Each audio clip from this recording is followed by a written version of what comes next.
La mayoría de las personas imagina que el mundo de las letras es un territorio donde las bellas almas arrojan el producto de sus espíritus sobre un papel.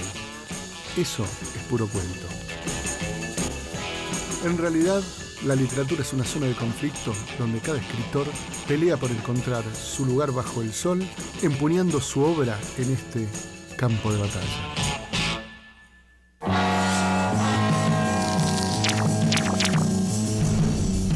¿De qué trata la literatura? ¿Cuáles son los temas de la literatura? Por supuesto, el amor, la muerte, los viajes, el sexo, el crimen, la experiencia del tiempo, la experiencia de la muerte, la separación, el odio, la guerra. Temas.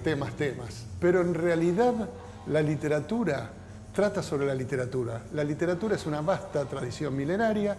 Los libros se escriben pensando en otros libros, citando otros libros. El dramaturgo griego Esquilo dijo en su momento: somos los restos del festín de Homero. No hay autor que no piense que él es la sombra de otro autor mejor que él, que vivió antes. No hay autor que no piense que es la sombra del autor que vendrá luego. En ese sentido, vamos a hablar de la literatura y cómo se inscribe cada autor en esa tradición.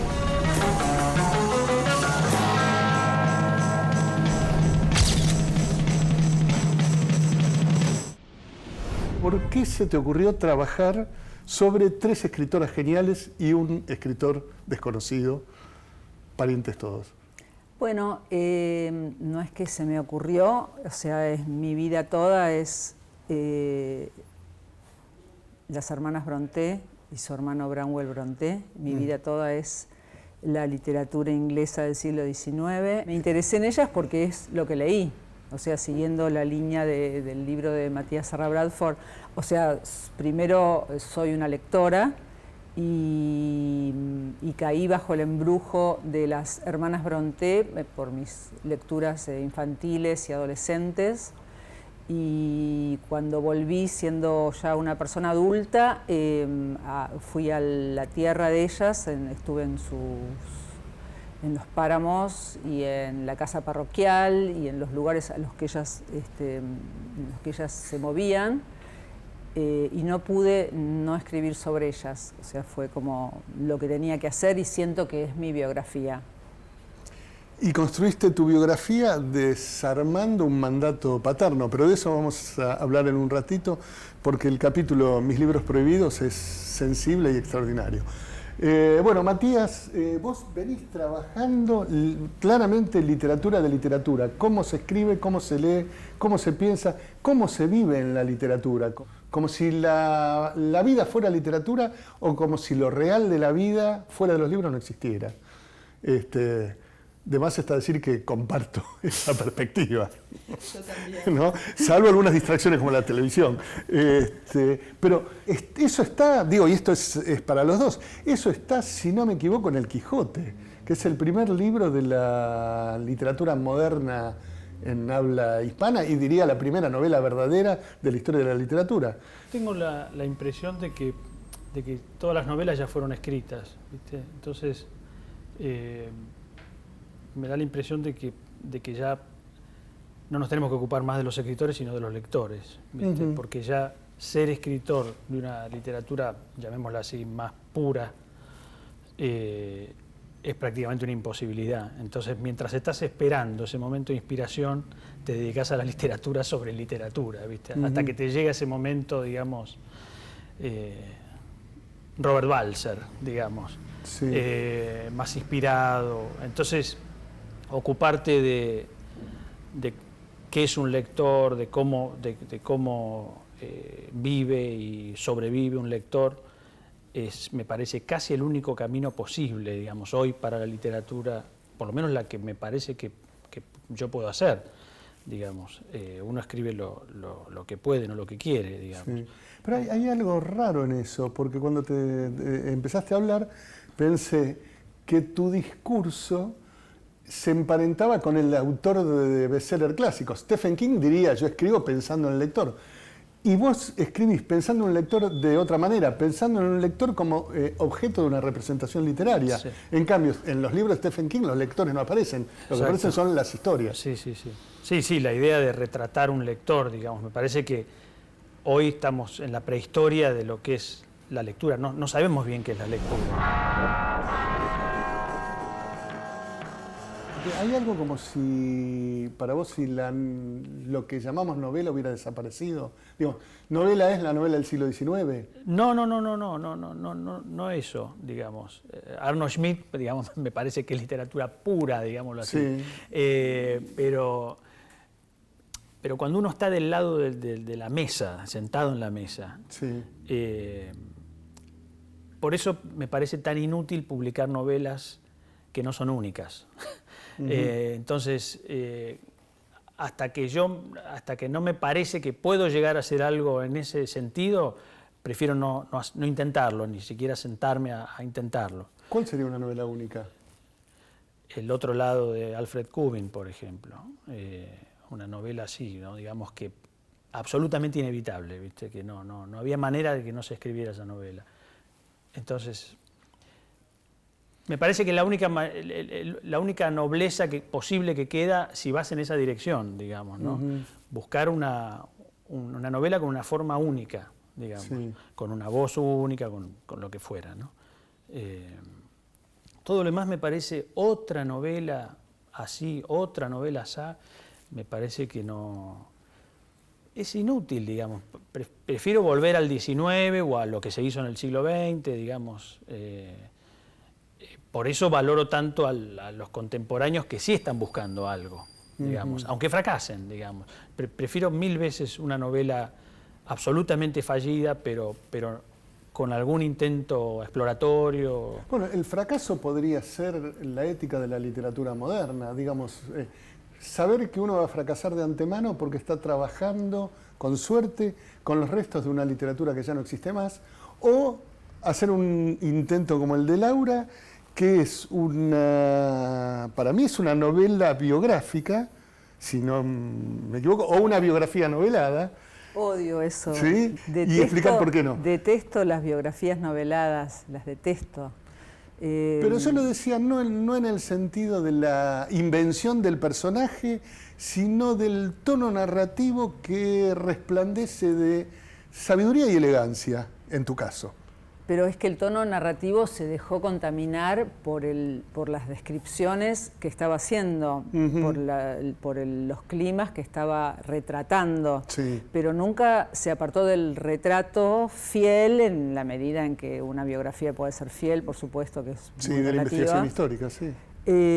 Pero solo tiene ese tono en la medida en que está contaminado por ese clima, pero quise dejar muy claro que cada vez que decía que el cielo estaba gris era porque había una carta, un documento, una fuente que atestiguaba que el cielo estaba gris. O sea, no era nunca una invención mía. Sí.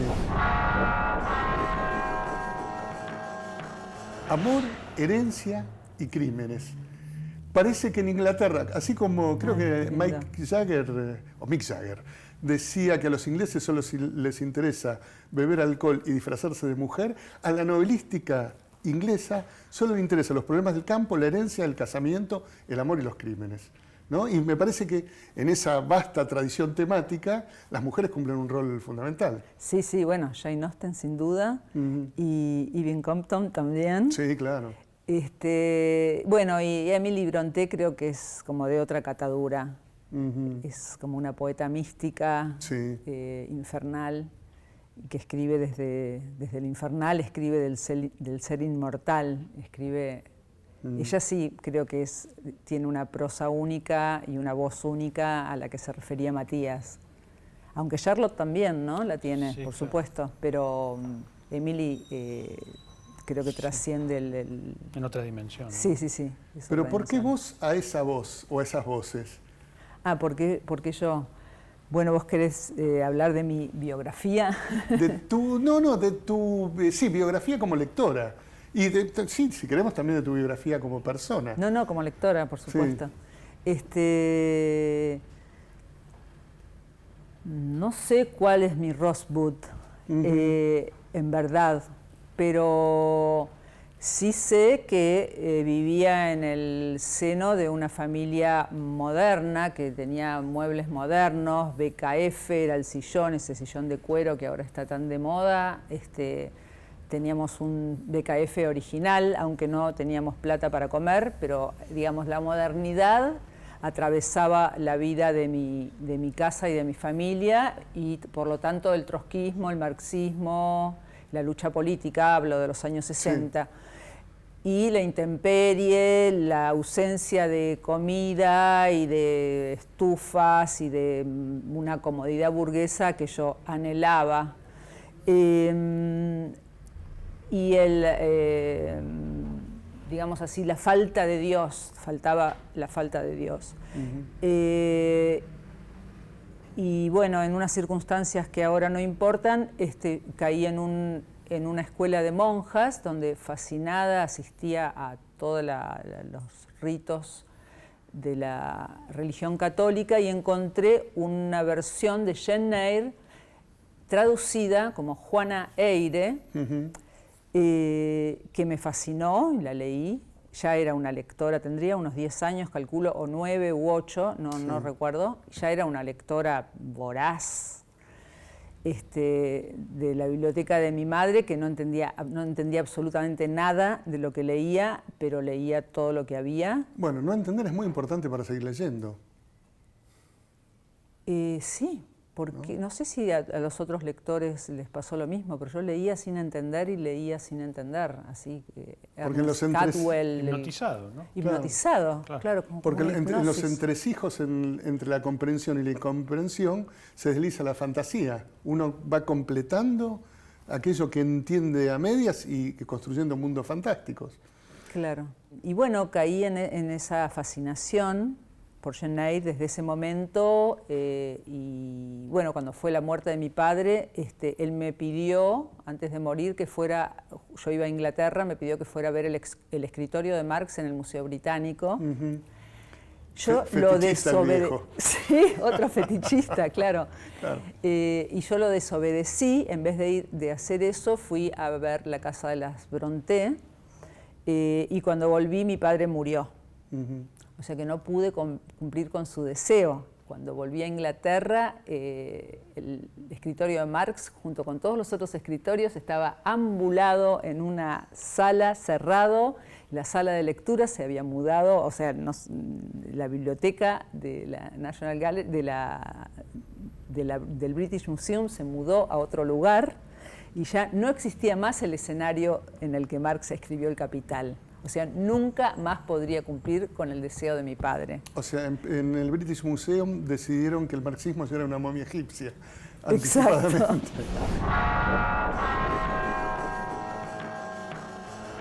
Tu viejo podría haber sido presidente de la Argentina, Jorge Abelardo Ramos, dirigente principal del FIP, si Perón hubiera decidido no venir a la Argentina, no ponerlo a Cámpora y designarlo a él. Claro, porque él quería cumplir el papel de Cámpora de alguna manera. Exactamente. O de Frondizi en su momento. Sí, claro. Claro. Frondizi. Hubiera sido una operación muy interesante. No sabemos qué habría sido la Argentina. Yo sí sé.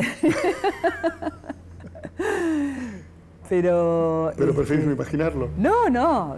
Sí, puedo imaginármelo fácilmente. Digo, era una persona muy imaginativa, mi padre. Y sí. Bueno, un gran ensayista. Sí. Y bueno, él incorporó el término cipayo, lo acuñó y lo junto con otros historiadores y ensayistas. Y precisamente el término cipayo es como la pistola que me está apuntando cada vez que me dedico a la literatura inglesa. Esta es mi biografía cipaya, o sea, ese es el verdadero título interno que yo tengo. También es como muy elocuente eso que te dé como culpa, ¿no? De haberte dedicado a una literatura, no importa si rusa, inglesa o... ¿no? Es como significativo. Estoy atravesada por la culpa. Claro, pero es significativo porque digo, como si la literatura tuviera un territorio predeterminado al que uno se tiene que dedicar si no es un infiel, ¿viste? Es decir, yo nací en la Argentina, entonces tengo que leer un 65% de Argentina por lo menos como para estar, digamos, bien con mis compatriotas. Lo que ¿no? pasa es que vos sos Cuando otro se- anglófilo. Yo No, no, dije, pero- si no me traen a no, pero- Matías Serra Bradford, yo No no, vengo. voy. No, pero porque no. quería otro anglófilo. No, pero Vos sos otro cipayo. aunque fuera un rusófilo, te quiero decir, si hay algo... Rusófilo soy yo, sí. Si hay algo, si hay algo íntimo, privado, intransferible, es la literatura. Digo, ¿qué me importa si es argentina, coreana? ¿Entendés lo que quiero decir? No, ¿cómo no te si voy a yo me entender? fanatizo con la literatura de Filipinas, soy menos traicionero que si lo hago con la inglesa. ¿Entendés lo que te quiero decir? Sí, Es te decir, entiendo perfectamente, pero tengo Es- para contestarte, sí, porque el imperio británico trabajó para imponernos su cultura, Claro, pero y su literatura y lo logró. Lo que pasa es que la gran literatura, vamos a decirlo así, pomposamente, la italiana, la francesa, la alemana, la inglesa, la norteamericana, se impone sola, conquista sola, no importa lo que fue ese país, te quiero decir. Sí, sí, no, Entonces, por supuesto. te pasa por encima. Entonces, Sin duda. con Dante solo ya tenés para ser cipayo, ¿entendés? De los... Claro, sí, sí, Flaubert, acá Francia no intervino prácticamente casi, y, digo, y tenemos la literatura francesa. Estamos dando vueltas de alguna manera sobre el fantasma de una afirmación del fantasma de Piglia, que dijo que Borges era el mejor escritor inglés del siglo XIX y que Gombrowicz era el mejor escritor argentino del siglo XX. Sí, Solo que sí. eso lo dijo antes mi viejo. antes ¿En que serio? Piglia. Bueno, Por Piglia era un supuesto. gran citador, literatura de la literatura, Claro. obviamente. Bueno, él reivindicaba mucho el robo, ¿no? Sí, la apropiación. Claro. Bueno, él lo llamaba apropiación y plagio. Bueno, pero ahí tenés un ejemplo también de literatura, digamos. Exactamente. Piglia hizo las dos cosas, ¿no? Digamos, Plata quemada sería una narración, digamos, más tradicional, y después hizo muchas otras cosas que eran libros que vienen de otros libros y que él prolongaba de alguna manera, ¿viste? Como es el caso de una biografía, como la tuya, digamos. Que es la pregunta que un poco te haces también cuando vos empezás un libro de cero, digamos. ¿De dónde viene, digamos? ¿De otro o de mí, digamos, ¿no? Que es un poco la... ¿Cuánto de mí, cuánto de otro? ¿viste? ¿Cuánto de mí, cuánto de otro hay en lo que uno escribe? Claro. ¿Y cómo saberlo de antemano? No, pero vos sabés, en el caso de biografía está clarísimo, ¿no? Pero muchas veces la reescritura de X cuento de Borges, como cuenta muchas veces Aira, que ha hecho con narraciones de Borges, digo, donde hay, digamos, un plan artificial ya de movida. Claro. ¿no? Está lleno, por ejemplo, de bookstagrams, o sea, Claro, gente claro. que le encantan los libros. Y vos te preguntás, ¿pero cómo los leen? ¿Cómo los leen? No Claro, cuándo, claro. que sería la pregunta, además, porque Claro. están todo el tiempo ahí. O sea, claro. no puedes estar ahí en la procesión y repicando. Tal vez Pero ok. asestillean. Tal vez las astillean. O contratapean. Claro, sí, contratapean.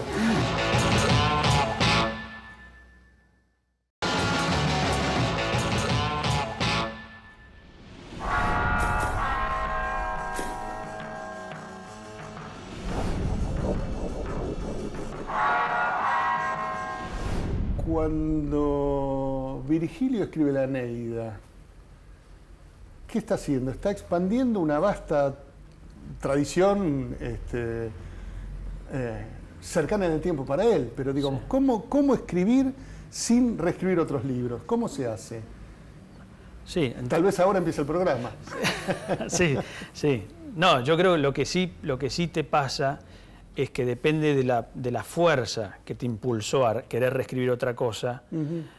En gran medida depende de esa fuerza, de la capacidad de esa fuerza y de su volumen.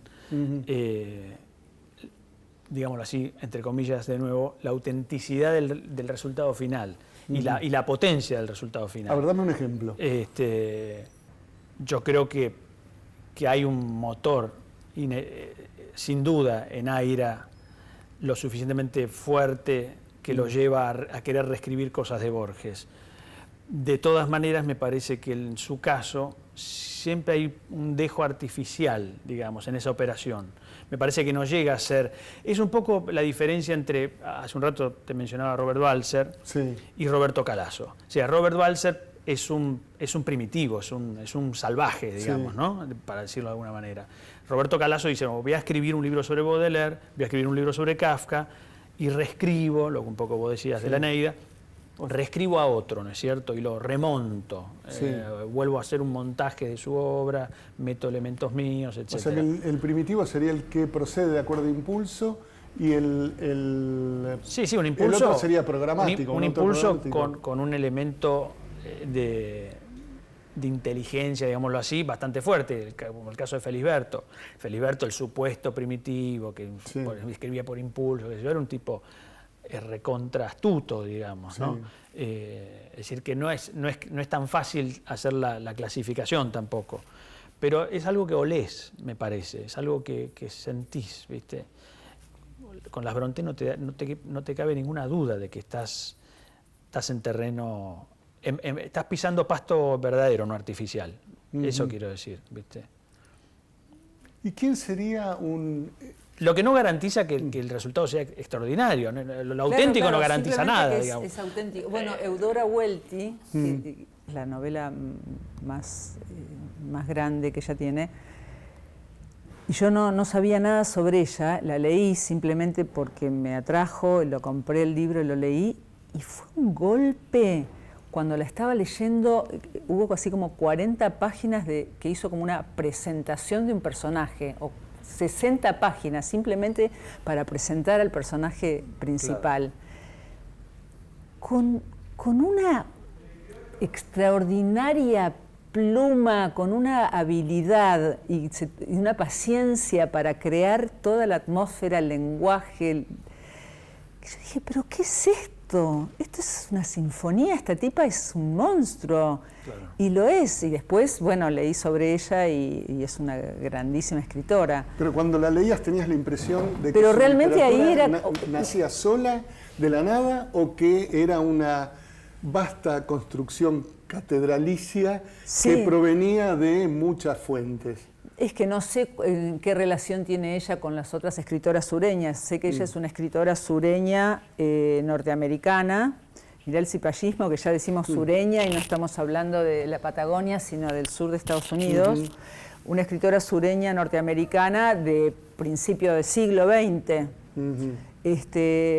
No sé a quién le debe o quién le debe a ella. Quizás el punto clave es a partir de qué momento un libro cobra autonomía, digamos, ¿no? Es decir, y qué grado de autonomía va escalando, digamos, ¿no? Sí, este libro cobra autonomía absoluta porque toda la descripción de toda la escena que ella hace, toda la preparación, la hace con una paciencia y un detallismo extraordinario para que aparezca el personaje de un salto elegantísimo y quede pintado el personaje, el protagonista al que ella quiere pintar, lo pinta a través de la descripción de todo el escenario y los otros personajes.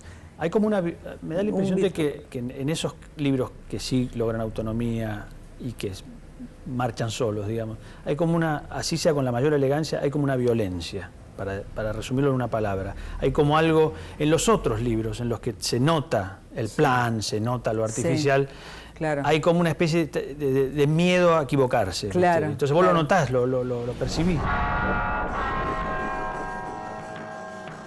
El modo en que un texto logra autonomía y se presenta ante un lector como un texto salido de la nada, como una fuerza poderosa de la naturaleza, está relacionado de algún modo con las operaciones de la política, digamos. ¿Cómo se construye, por ejemplo, el peronismo?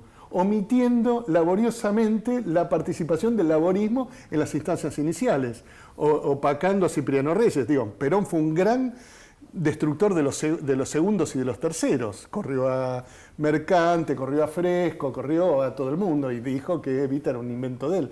Del mismo modo, un texto literario impone la violencia de su pretensión de autonomía cuando sus referentes han sido aniquilados por la soberbia de su realización. Sí, ¿no? y volviendo a tu idea de hace un rato del fracaso, yo creo que esos libros, los libros que más nos gustan, son los libros que se equivocan y avanzan en el error y lo llevan hasta las últimas consecuencias. Es decir, si vos lees Pinocho, de Sí. Collodi, está lleno digamos, de errores Sí, sí. o de horrores, digamos.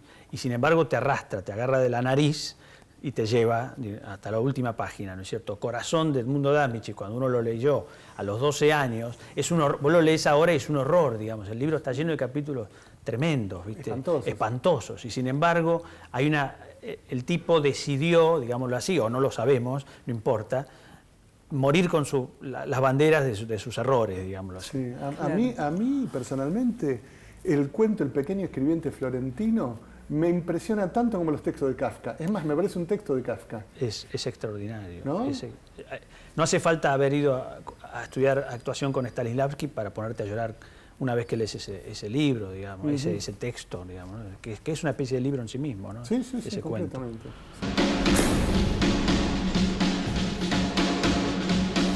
Modo avión. La única medalla real que recibimos algunos de nosotros es un área alopésica con forma de estrella en la zona de la coronilla, conocida vulgarmente como la pelada. Una galaxia minúscula que gira alrededor del epicentro del punto de mínima irrigación sanguínea del cuero cabelludo. Germán Maggiori es autor de Entre Hombres, novela con la que ganó el concurso La Resistencia Alfaguara, de Cría Terminal y de Poesía Estupefaciente, libro de cuentos premiado por el Fondo Nacional de las Artes. Hoy charlaremos sobre Ego Trip, su nueva novela, el viaje desquiciado de un personaje que busca en el futuro las respuestas perdidas del pasado. Luego vendría la ira y la depresión, concomitante ante su irremediable presencia. Una vez le pregunté a un abogado penalista Sí.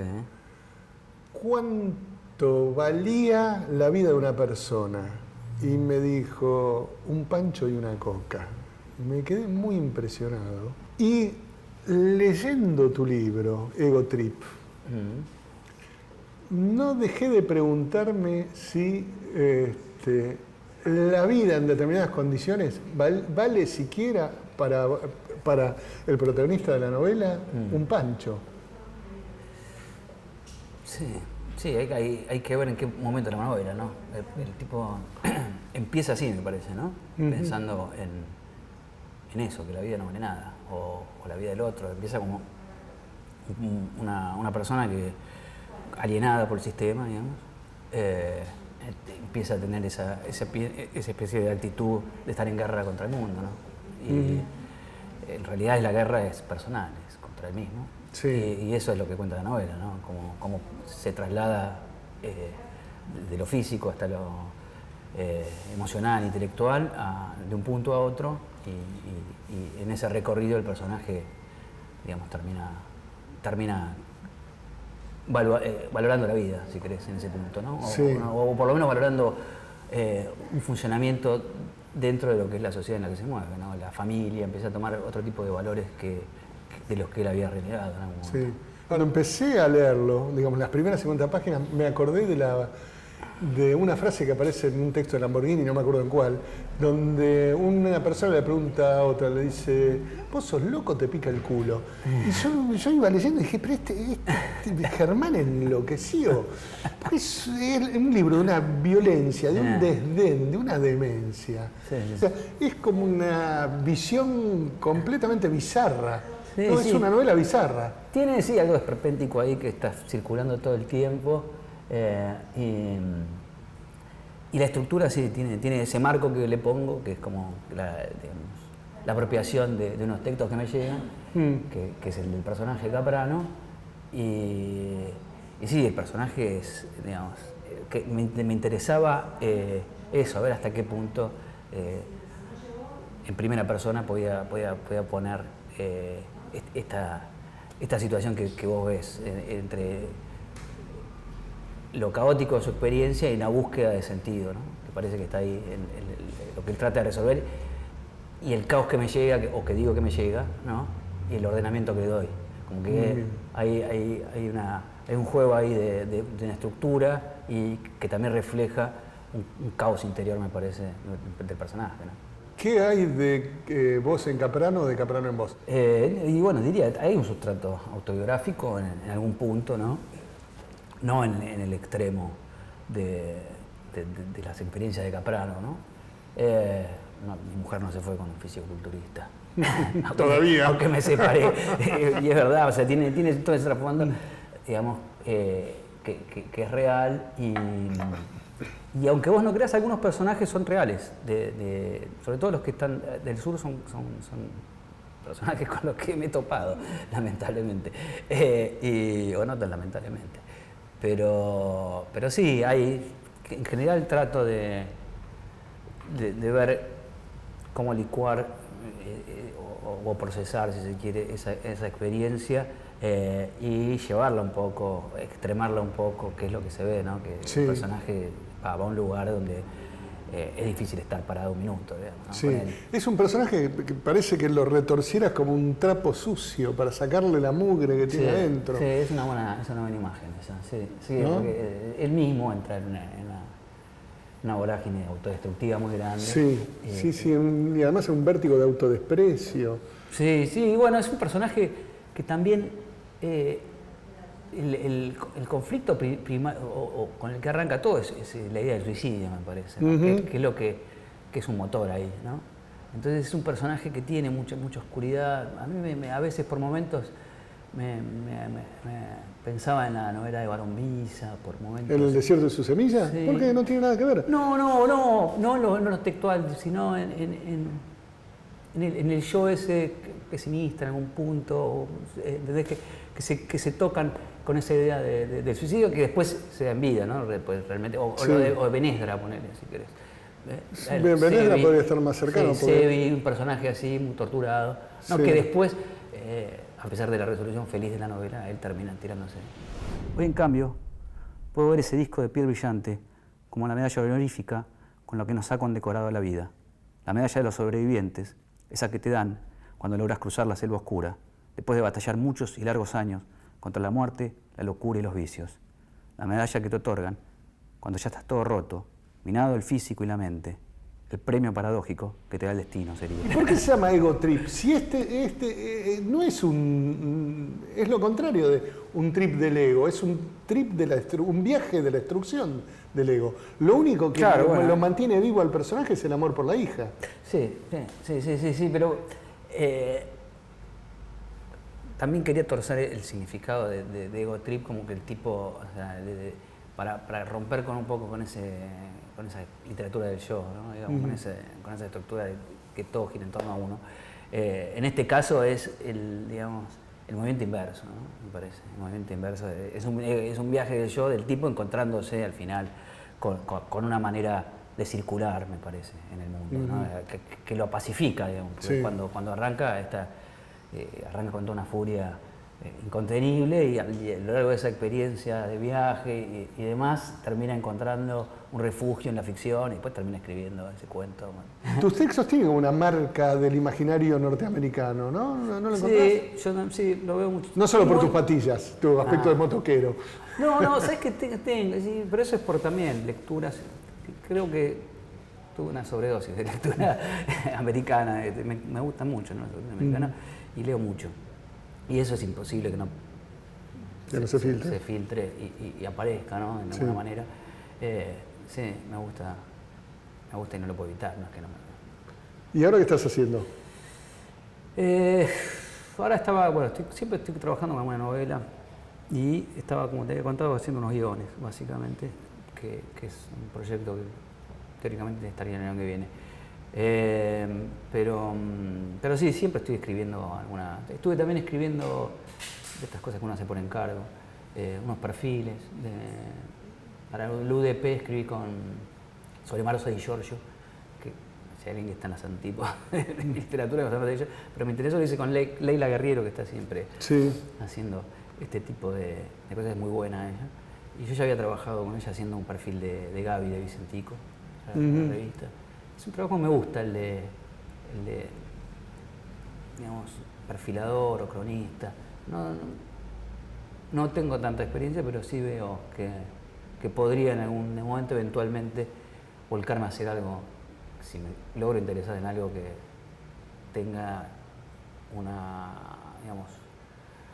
que le pueda dar una extensión de libro, digamos. Sí. Podría hacer algo de eso.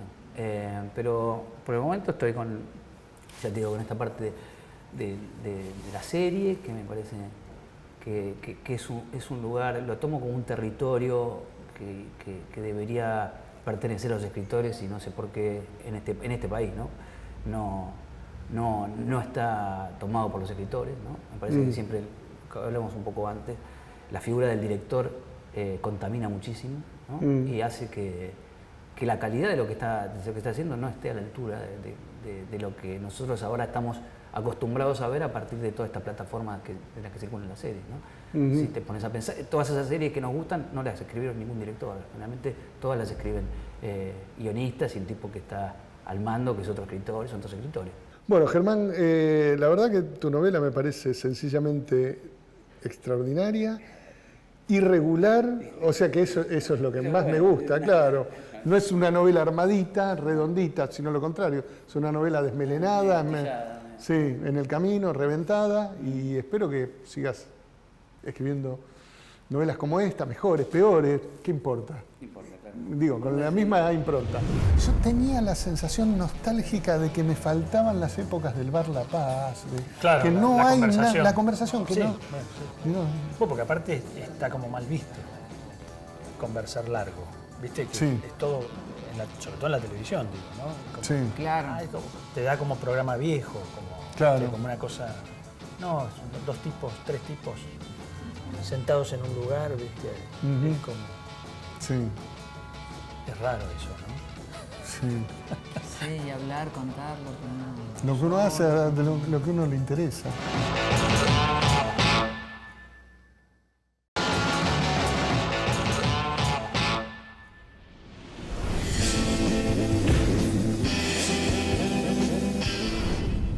En el centro de la telaraña, que es el imperio chino, está sentado el emperador Kublai Khan, el mongol. Frente a él está el europeo Marco Polo, que es el que viaja por el imperio. Marco Polo le cuenta a Kublai Khan cómo es su imperio, aquel que el emperador no puede conocer. Ahora bien, en esta pequeña, extraordinaria novela de Calvino, hecha de pequeños relatos, los relatos de Marco Polo, cada ciudad, cada lugar que conoce Marco Polo lleva el nombre de una mujer. Son las ciudades de la imaginación y el deseo. Cuando leí de jovencito esta novela, yo estaba bajo el poderoso influjo de Borges y creía encontrar sus ecos, cosa que probablemente fuera cierto. Pero también me fascinó, sobre todo, la parte final, el momento del diálogo final entre Kublai Khan y Marco Polo, que ahora quiero leerles. Dice Marco Polo: el infierno de los vivos no es algo que será. Hay uno, es aquel que existe ya aquí. El infierno que habitamos todos los días, que formamos estando juntos. 2 maneras hay de no sufrirlo. La primera es fácil para muchos: aceptar el infierno y volverse parte de él hasta el punto de no verlo más. La segunda es riesgosa y exige atención y aprendizaje continuos. Buscar y saber reconocer quién y qué en medio del infierno no es infierno, y hacerlo durar y darle espacio. Cuando leí esto me pareció una especie de lema excepcional para llevar a lo largo de la vida. Saber reconocer qué, y dije, es una invención genial de Italo Calvino. Años más tarde encontré que esta frase había sido tomada de San Agustín. ¿Qué quiere decir esto? La literatura se alimenta de literatura.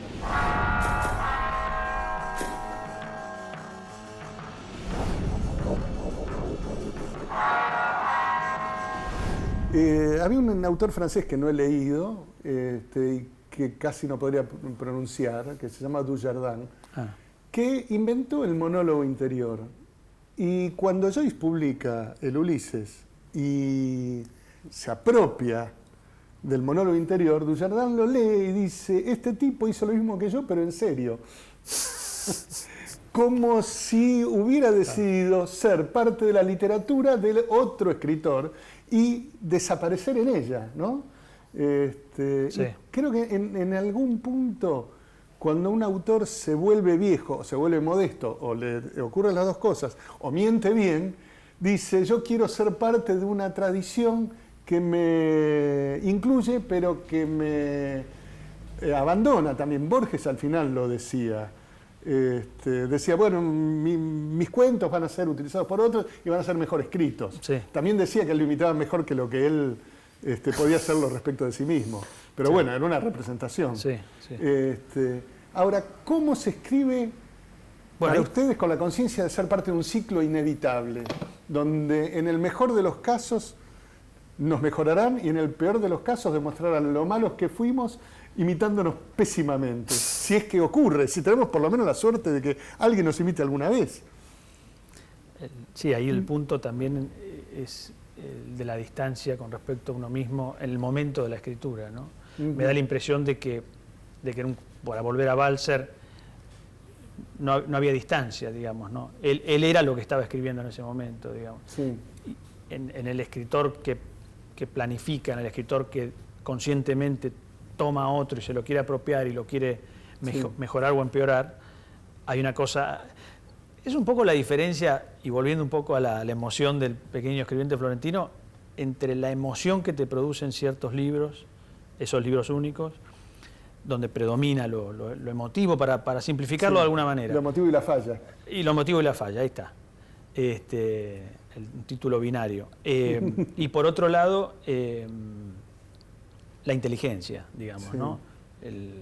Vos te das cuenta que Calazo está queriendo hacer algo con Kafka, con Baudelaire, y va armando un montaje, digamos, absolutamente consciente de lo que está haciendo. Pero ¿no? ese no es parte del ciclo de un escritor, porque vos mencionaste a Kafka, bueno, apareció ya Kafka en la conversación, y recuerdo que Kafka con América quería escribir una novela de Dickens, y les salió, bueno, no una novela de Dickens precisamente, un texto incompleto, proto-kafkiano. Después ya no le quedó más remedio que ser Kafka y a joderse y escribir El Proceso, El Castillo, los libros de lo infinito y lo imposible, ¿no? Bueno, se resignó a escribir los libros que podía, no los que quería. Digamos. Exactamente.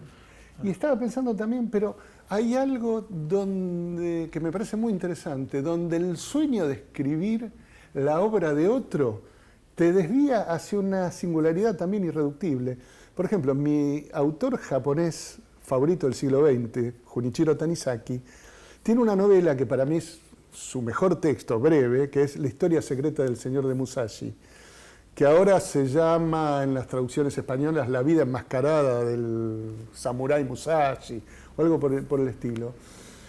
Es una novela que yo leo cada 2 años y no paro de releer, fascinado por la dimensión de inteligencia, perversidad, coprofilia, sabiduría y elegancia. Y no sé, buscando información, me di cuenta, o leí por ahí, supongo en Wikipedia, porque no hay muchos libros sobre Tanizaki en Argentina, que con ese libro absolutamente japonés, Tanizaki había querido escribir una novela de 500 páginas al estilo Ben-Hur, que es una novela harto inferior, completamente elemental, pero que es una novela que constituyó en el cine o en la literatura a una generación de lectores. Claro. Bueno, es que él encontró el camino para hundirse más en sí mismo, probablemente a través de otro, digamos. Sí, ¿no? Capaz que ese libro tan lindo de él, La madre del capitán Shigemoto, sí. De pronto nos enteramos que él lo que quería hacer era X cosa, no importa, ¿no? Claro. Se anula el... Igual yo no estoy de acuerdo. El rival, lo que vos decías hace un rato. Con lo que vos dijiste de lo afectivo, que la gran obra tiene que tener algo afectivo, porque por ahí no. No, tiene que, no. Digo, a veces suele resulta tener, que hay una además, resonancia, hay un aura, hay una dimensión. Vos hace un rato hablabas de la dimensión que te faltaba de Dios o lo que fuera. Hay algo que resuena de una manera que no resuena en lo otro, digamos. Sí, ¿no? sí, totalmente de acuerdo, pero porque me parece que la dimensión de lo afectivo en general suele estar relacionada con la mala literatura que también nos atrae, que reconocemos como mala, pero no podemos dejar de sentirnos atraídos por ella. Como decía Orwell, ¿viste? Los buenos, malos libros. Vos decís, siglo XIX, las maestras. ¿Cuánto tiempo te vas a dedicar a las maestras de Sarmiento? Que es un título lindo para un próximo libro. Bueno, hace ya 2 años que estoy trabajando con este libro y supongo que va a llevar 1 año más o 2, porque soy muy lenta. ¿Y pensás en los lectores? Bueno, en este momento no. O sea, cuando escribí la biografía Infernales, no pensé en los lectores. Pensé en que quería hacer algo que a mí me que a mí me gustara leer. Ya, ¿Lo conseguiste? Sí. ¿Te gusta leer tu libro? Sí, mucho, por lo menos puedo leerlo, no como los anteriores que no los puedo leer. Por lo menos Bueno, puedo pero leerlo. hay menos tiempo entre los anteriores y la publicación de Infernales. No, bueno, este es como si leyera la biografía de la vida que me hubiera gustado tener. Ah, muy lindo eso. Bien. ¿Y vos, Matías?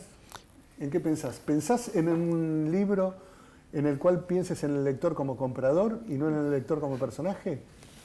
No, mira, después de estos dos libros, de La Biblioteca Ideal y de El Secreto entre los Rusos, que son libros sobre lectores, digamos, ahora, en unas semanas, un mes, va a salir un libro que se llama La Guillotina, que es como el reverso de eso, que es un estado literario, literalmente, es decir, es un país entero que escribe, todos escriben, es un poco una exageración de lo que pasa, digamos, ¿no? Todos escriben.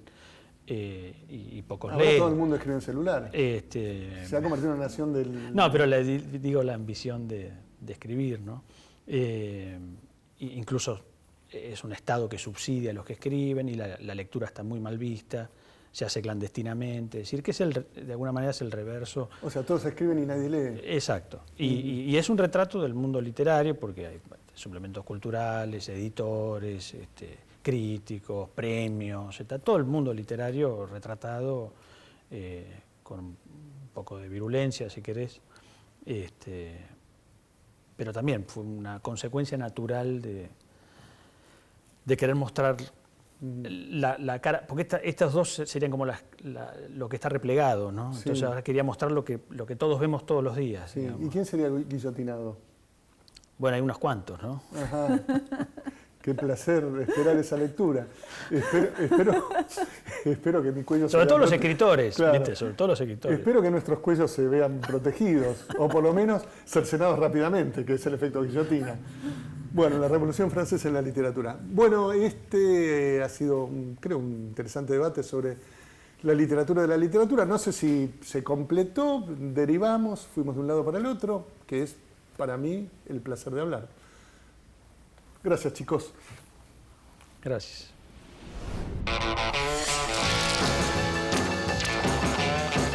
El diálogo del campo de batalla de hoy atravesó la invención, la revisión y el optimismo. Cuando uno lee a Borges, piensa, este ya lo dijo todo y no hay nada nuevo para decir y es imposible decirlo como lo dijo él. Sin embargo, se intenta, se vuelve, se lee literatura, se reescribe la literatura, se va por más literatura. Este fue, si hubo alguno, el mensaje del programa de hoy. Hasta la próxima.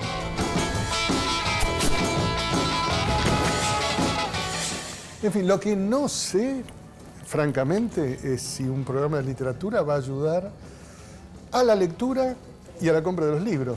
Francamente no tengo idea, además de mi eventual bochorno, ¿no?